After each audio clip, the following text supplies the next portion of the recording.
Hello, everybody. Dave Neal here with your rush hour ride home this afternoon, Tuesday, January 14th, 2025. I've got all of your stories here in one place. And on today's episode, I've got Jon Stewart calling out lawmakers for their psychotic behavior, demanding conditions before granting federal aid. Let me tell you something. Nobody exposes hypocrisy like Jon Stewart, so you're going to love what he has to say regarding the wildfire exploitation. Plus, good news for the royal family as Kate Middleton's cancer is in remission. That's always good to hear. Meanwhile, rough day for Peter Hegseth as he's being grilled in a Senate confirmation hearing, and it's ugly. And it's shots fired on all ends. You're going to need to listen to that segment. It's very fascinating. Plus, a TikToker exposes Bachelor star Kelsey for their PR appearance at a wildfire donation center. But the video has since been deleted. I've got a copy. And the TikToker also backfired as, hey, don't judge people for finding different ways to help out during a tragedy. You learn people's colors during adversity here. Plus, the sad catfish story where a woman loses $850,000 after thinking she was dating Brad Pitt. This is the world we live in, folks. There's some crazies out there. You better get your grandma and your mom on the phone and make sure they're not blowing their money on scams. I got all these stories and more. It's all coming up next on The Rush. First story of the day, Kate Middleton is in remission. This is great news. She's confirmed her cancer is now in remission, and she's focusing on recovery and fulfilling her year ahead while thanking the medical center that treated her. Great news to hear, of course. You never want to hear a story where cancer's winning the battle, so very good stuff. And here's a bizarre story. It's not really political. It's just bizarre. This is a press conference where a reporter is asking a question about, I guess, somebody in our military who got in a fight with a stripper and what that'll do to our relations with our Polish allies. Have a listen to this. Army major was reportedly drugged and bitten by strippers in Poland. Will that affect the U.S. military's footprint in that country? By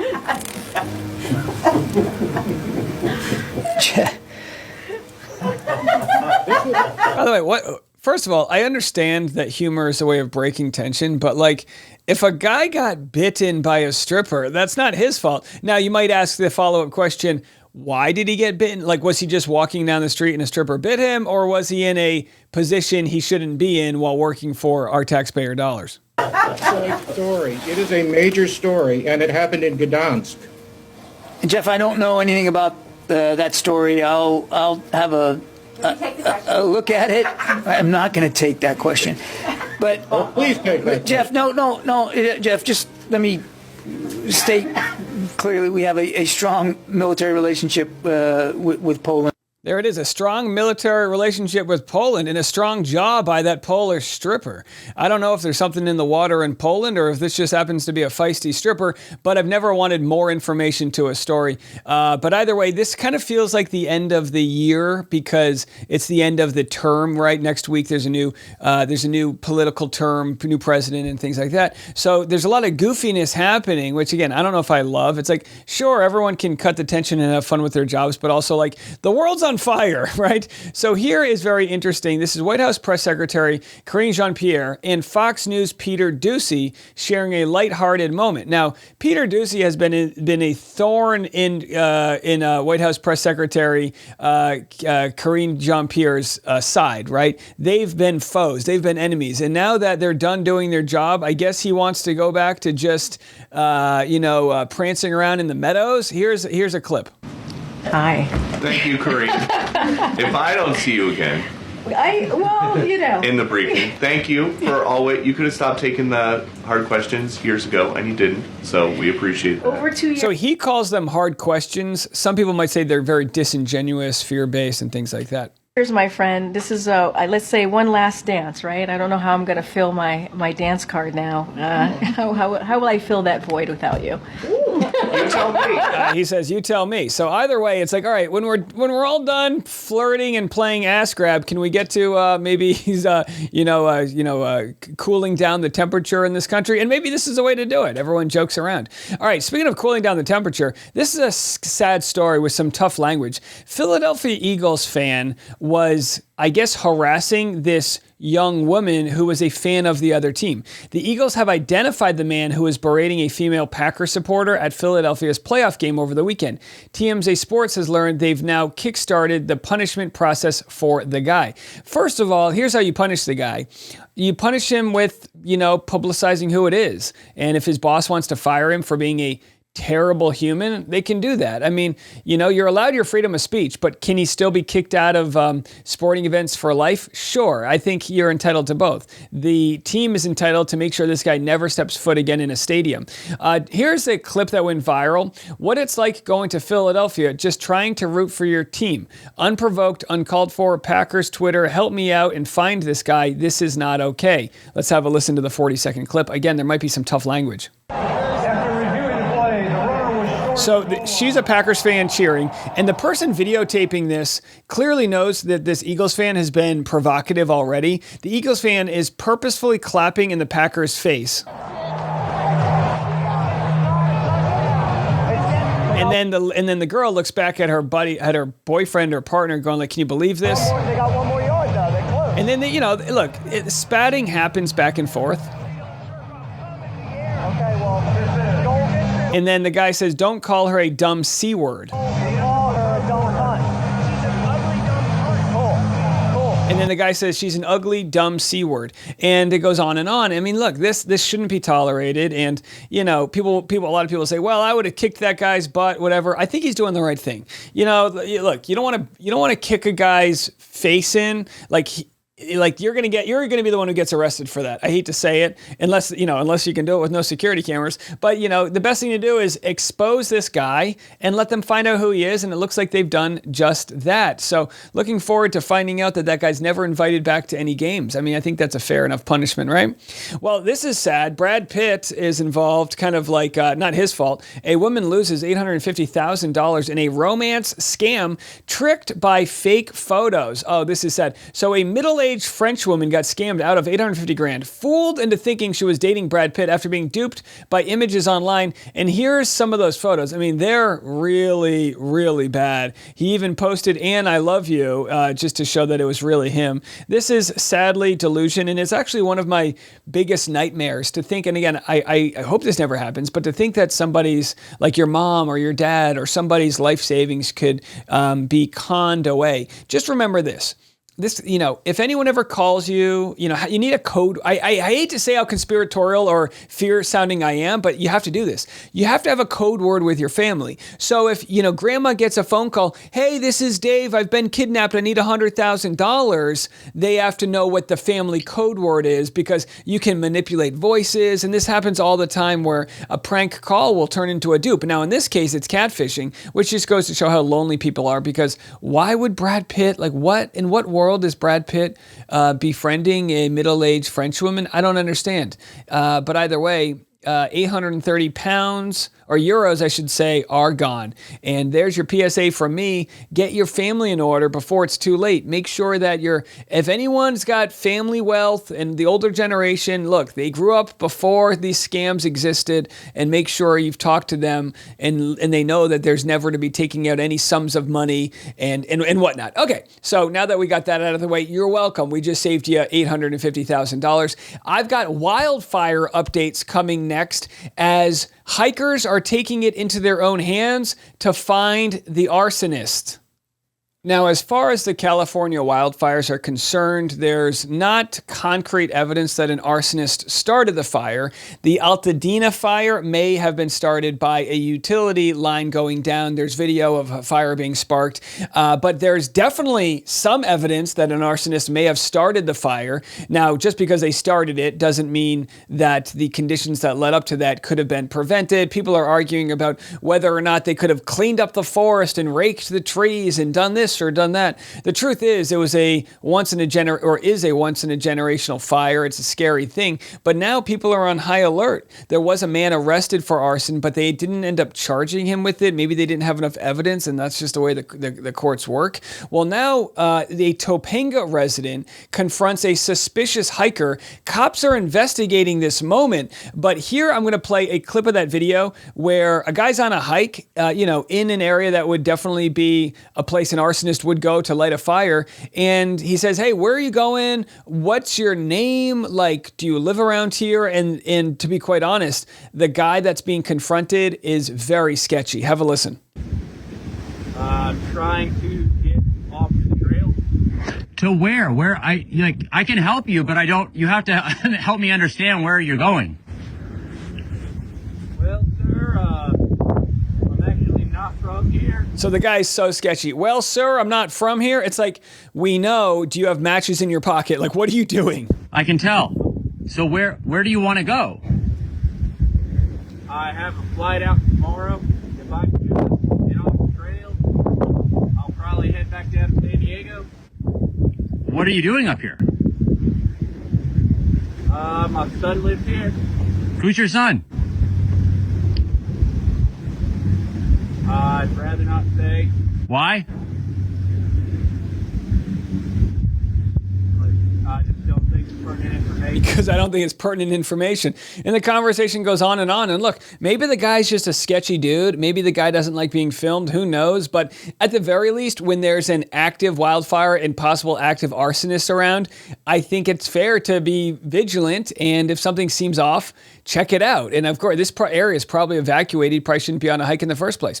Well, Jon Stewart, like I've said, if anyone is the next president who wants it, it would be Jon Stewart. A slam dunk case. He's done so much for firefighters and 9/11 burn pit victims. And, he's just really proven that he's does right for the American people.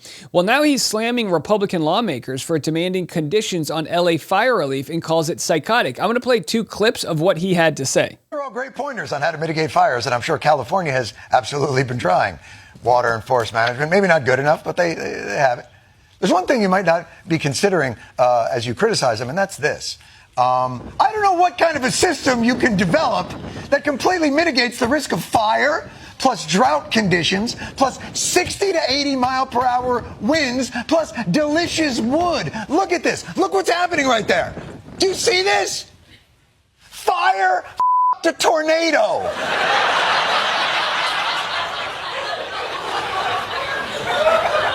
Rake your way out of that. No, and it's like, look, I to some might come off as an apologist here, but I don't think people quite understand how fast 80 to 100 mile an hour winds are. If you can throw a 100 mile an hour fastball, you're a millionaire playing baseball. This is wind and fire that are traveling with embers up to 1, 2, up to 5 miles.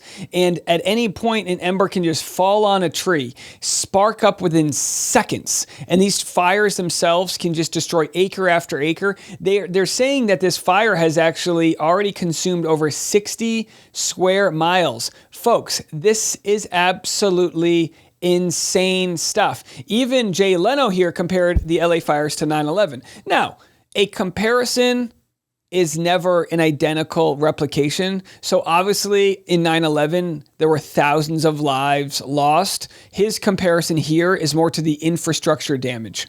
It's unbelievable. It's the biggest natural disaster. Not that 9/11 was a natural disaster, but it's literally on that scale. I mean, it's 10,000 buildings. I mean, you can't even, if you drove all day, you couldn't see 10,000 buildings. I mean, you get on that hill and you look for miles and there's nothing. It looks like Hiroshima or just some horrible thing. Yeah. I mean, I think the comparison would be Hiroshima, right? The comparison would be just the vast destruction that was caused. Now, people say, what about the Carolinas? What about all the destruction and lives lost there? Look, it doesn't have to be a disaster measuring contest. Clearly, there should be federal aid to the people in the Carolinas. For any hurricane that exists for the people of New Orleans and Louisiana, the federal aid should exist because it's not up to us. It's kind of like why I believe in universal health care. You might get sick. You might try everything right and you still might get sick. You might live somewhere where a hurricane or a flood or a tornado or a disaster comes. You know, the town I moved to in Tennessee had a very bad tornado a couple of years ago. And I just believe that we should all pool our money together. Now, GoFundMe has already raised hundreds of millions of dollars. Why is it we rely on the generosity of others in GoFundMe? Like, that's all good. It's nice that we're raising $100 million from each other. And people have asked me to share share specific GoFundMes regarding this. And if we have anyone in our audience that actually needs that help specifically, we'll try to share. We try to share to specific families. And it's not because I don't trust the charities. I just think that should be money that we already pooled together from our tax dollars. The Walmart family, the Walton family at Walmart should be paying a certain amount of taxes, just like Elon Musk should, and all these other billion-dollar corporations. And they find ways through loopholes to get around that. That's who should be funding the rebuilding process. It shouldn't be, well, your state voted blue, so you don't get the funding. I mean, that's atrocious. And as Jon Stewart says, quite frankly, psychotic. The problem now is Republicans appear to want to attach their I told you so's as a condition of funding California's disaster relief. I expect that there will be strings attached to money that is ultimately approved. I think there should probably be conditions on that, Dave. That's my personal view. Before we put... And by the way, that's called leverage, right? Leverage is when you have something someone else wants, you can leverage a way to use that thing someone else needs for you to get your way, which, you know, that might work in the business world, but let's break it down. Innocent people have lost their homes. They barely got out alive. Maybe they had a pet who passed. Maybe they got, maybe they need medical help from the smoke inhalation, whatever. And now you have people that we voted for saying, wow, you really need this. And they dangle federal aid over their head. You really need this. Well, what can we shoehorn through the government and say, I'll give you that, but only if you do X, Y, and Z. That's a contingency, and we need to set the precedent. I already thought it was set to live in a world where federal aid from natural disasters does not come with any contingency whatsoever. I don't even know what Jon Stewart says. I'm reacting live with you guys, but I'm guessing he has the same point of view. Funds into place. We've got to find out exactly how we're going to hold these leaders accountable and what sort of policy changes are required. There can't be a blank check on this. They don't deserve anything, to be honest with you, unless they show us they're going to make some changes. What the is wrong with you? Exactly. Really, Senator? From Alabama? The state near the bottom in math, reading, and test scores. Next time you get hit by a hurricane, why don't we have a little parent-teacher conference to see? And by the way, people accuse California of like being on social welfare because there are more social programs there, just like there are in New Jersey and certain states. But the truth is that the most welfare goes to certain states like Alabama, Oklahoma, and they get that welfare from the revenue generated from states like California that have an insanely high economy. California is one of the biggest GDPs in the world. If it was its own country, it would be a massive, massive country. So like California pays into the system. California pays its dues. Now we have to wait for people that exist in places like Alabama who they rip off their constituents blind, and those elected leaders get to decide whether or not they're spending the money right. This is sickening. See that if you got your scores up, you would get the money. Or actually, let's not do it, because you'll get the money anyway, because we're not psychos. That is psychotic. There's something wrong with you. This is Jon Stewart. He might be our next president of the United States of America. Let me tell you, this guy does not want the job, but at some point, it's less about his wants versus the country's needs. And you know what? And here's the thing. I can do the Daily Show thing. I can run down all the congresspeople and senators on the right calling for conditions on disaster aid that absolutely had the opposite view when it was their state on the line. We need to do everything we can. We have citizens that are literally going to get worse by the day. Shut the up. Because I can do it, but it doesn't even matter. I'm not even going to do it. Because red states are always the tragic victims of circumstance outside of their control. And Democrats always vote for their aid. Whereas blue state disasters are a function of their flawed morality and policy. And if we help blue state survivors, well, what message will that send? There it is. Couldn't have said it better myself, right? And Jon Stewart, the fact that he's on the right side of these stories, and I mean the right side of these stories, he exposes the hypocrisy and the leverage. Look, use the leverage when you're trying to get, a statue built in your hometown. Well, I'll fund your project if you fund my statue. Sure. Do some harmless pork, barrel stuffing or whatever. But when it comes to American lives, really? this isn't the place to play that game. Well, I promised you guys I would cover Bachelor star Kelsey Anderson. She went to help donate supplies and went to a Costco and did some different things. And here we have a TikToker named It's Caitlin Hello calling her out. This TikTok was deleted, but I did want to play it just to show like, hey, you just can't win with the internet. Here it is. A whole lot about volunteering because I don't think that you always need. So I saw these two when I was volunteering at the Dream Center, and I gotta be honest, I did not see them do a single thing.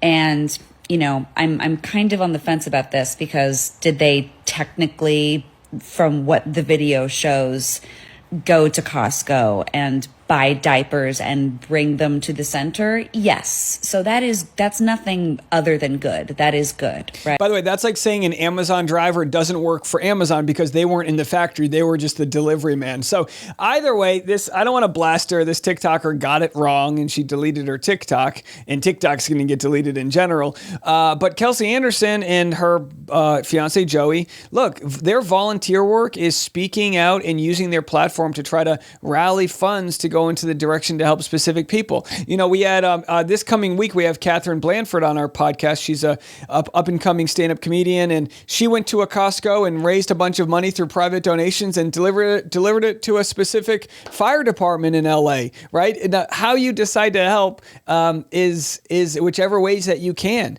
And maybe you're just waiting for the dust to settle and for your chance to help out after the first responders kind of put the fires out and we get to that next level. I'm sure I'm going to have people in my community that need a helping hand and whatnot. And of course, you guys know my way of helping is sort of rallying and emotionally connecting my audience to the needs that we have out there. And I think we do a damn good job at that. And the better way that I can help is continue to grow my channel so that I've got a bigger voice in organizing those types of charities. So again, it looks differently, and I think we need to do a better job of trying not to judge how people are trying to help out. Now, if they were doing a TikTok video in front of the wildfire, using it to grow their own audience, and obviously that would be worth calling out. But actual charity work, I don't think so. So here's a crazy story involving this is a crazy story involving the Senate hearing for, it's called the Armed Services Committee.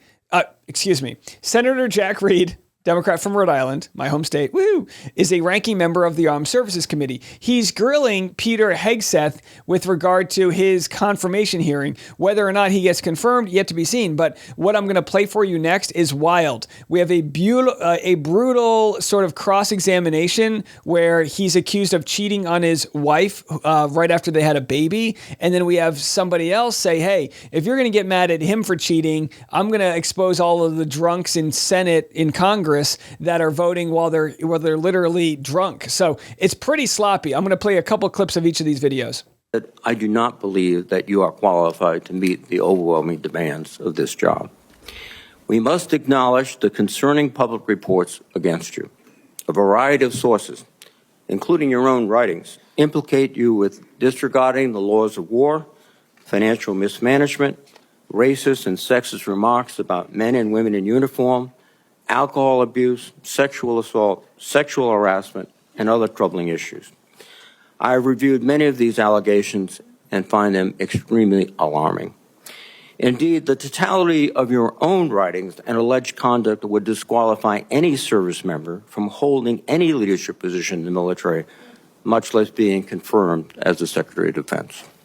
Now I'm going to share you the questions that Tim Kaine has to ask, and I've got about 4 different clips here compiled by Aaron Rupar. They're fascinating, and this episode might go a little bit long, but I'd be remiss if I didn't share something so important to our country, which is like this guy might be our Secretary of Defense, and these are pretty standard yet very damning questions. That occurred in Monterey, California in October 2017. At that time, you were still married to your second wife, correct? I believe so. And you had just fathered a child by a woman who would later become your third wife, correct? Senator, I was falsely charged Fully investigated and completely cleared. So he says he was falsely charged, but the question was, did you father somebody out of wedlock? You know what I mean? So you're going to watch him answer questions that aren't being asked and sort of, try to shift the focus here. Again, this is somebody we're trying to see is qualified to have the right judgment to be the Secretary of Defense. So you think you are completely cleared because you committed no crime. That's your definition of cleared? You had just fathered a child 2 months before by a woman that was not your wife. I am shocked that you would stand here and say you're completely cleared. Can you so casually cheat on a second wife and cheat on the mother of a child that had been born 2 months before, and you tell us you are completely cleared? How is that a complete clear? Senator, her child's name is Gwendolyn Hope Hegseth. And she's a child of God, and she's 7 years old. And she was a child of God. So now he hides behind God. So for all those people that get mad at me for questioning people's authenticity when it comes to the good Lord, here's a man who cheated on his wife, his second wife, who is now his third wife. And he's like, well, she's a child of God. Yeah, she might be a child of God. You're what we call a piece of shit. You cheated on the mother of that child less than 2 months after that daughter was born, didn't you? Those were false charges. False charges. Well, no, fully investigated, and I was completely cleared. And I am so grateful for the marriage I have to this. So he tries to talk his way through it. He's grateful for the marriage. Okay, great, sure. Yeah, that wasn't the question. Behind me. You've admitted that you had sex at that hotel in October 2017. You said it was consensual. Isn't that correct? Anything? You've admitted that it was consensual, and you were still yes. married, and you just had a child by another woman. Again, how do you explain your judgment? Completely false charges against me. You fully investigated, and I was completely clear. You have admitted that you had sex while you were married to. All right, so go, and he continues to not answer the question. He refuses to say whether the allegations of beating your spouse should be disqualifying to serve as Secretary of Defense. Tim Kaine says this demonstrates a lack of judgment. Have a listen to this. Divorces from your first and second wives, were there non-disclosure agreements in connection with those divorces? Senator, not that I'm aware of. If there were, would you agree to release those first and second wives from any confidentiality agreement? Senator, it's not something I'm aware of. But if there were, you would agree to release them from a confidentiality agreement? Senator, that's not my responsibility. Did you ever engage in any acts of physical violence against any of your wives? Senator, absolutely not. But you would agree with me that if someone had committed physical violence against a spouse, that would be disqualifying to serve as Secretary of Defense, correct? Senator, absolutely not have I ever done that. You would agree that that would be a disqualifying offense, would you not? Senator, you're talking about a hypothetical. All right, so look, I don't know if there's any evidence that he did beat his wife or if he has an NDA with them or anything like that. I really don't know. But you would think at the very least if there was... Confidential settlement. Excuse me. You would think at the very least if there was an NDA that you would want to know why that was signed, right? So, again, Aaron Rupar is saying he's demolishing Pete Hegseth. And, look, you might feel bad for Pete Hegseth. He can't answer these questions, right? This is the right person elected should have the moral fiber to answer these questions. The incident in Monterey led to a criminal charge, a criminal investigation, a private settlement, and a cash payment to the woman who filed the complaint. And there was also a non-disclosure agreement, correct? It was a confidential settlement agreement off of a nuisance lawsuit. Right. During an interview, you claimed that you settled the matter because you were worried that if it became public, it might hurt your career. Do you maintain that you were blackmailed? Senator, I maintain that false claims were made against me. And ultimately, your attorney those used false the claims, phrase. I have the opportunity to attest my innocence in those false claims. But you didn't reveal any of this to President Trump or the transition team as they were considering you to be nominated for Secretary of Defense. You didn't reveal the action. You didn't reveal the criminal complaint. You didn't reveal the criminal investigation. You didn't reveal the settlement. You didn't reveal. All right, so it's looking pretty bad. And people will say, well, this sounds like it just might be a smear complaint, a smear against him. Here is somebody I think we can all respect, Senator Mark Kelly. Mark Kelly, of course, was an astronaut. We love our astronauts, right? And he wants to know, are these all smear campaigns or what? Are they what's going on here? You say you've had personal issues in your past, yet when asked about those very issues, you blame an anonymous smear campaign, even when many of these claims are not anonymous? Which is it? Have you overcome personal issues, or are you the target of a smear campaign? It can't be both. It's clear to me that you're not being honest with us or the American people because you know the truth would disqualify you from getting the job. And just as concerning as each of these specific disqualifying accusations are, what concerns me just as much is the idea of having a Secretary of Defense who is not transparent. Yeah, that's what it comes down to, right? Now, of course, you don't want someone who's an abuser, but what you want is someone who's clear-headed, who doesn't have, some sort of past they want to hide so that they could be manipulated by, things like that. That's what you want. That's entirely what you want. Although here we have Mr. Mullen questioning, whether or not all other senators that are grilling Peter Hegseth are, since they're not don't have moral fiber, who cares? That's kind of what the point he's making. Have a listen. Or I guess I better use the senator from Virginia starts bringing up the fact that what if you showed up drunk to your job? How many senators have showed up drunk to vote at night? Have any of you guys asked them to step down and resign from their job? And don't tell me you haven't seen it because I know you have. And then how many senators do you know have got a divorce before cheating on their wives? Did you ask them to step down? No. But it's for show. You guys make sure you make a big show and point out the hypocrisy because the man's made a mistake. And you want to sit there and say that he's not qualified? Give me a joke. I mean, it is so ridiculous that He says, give me a joke.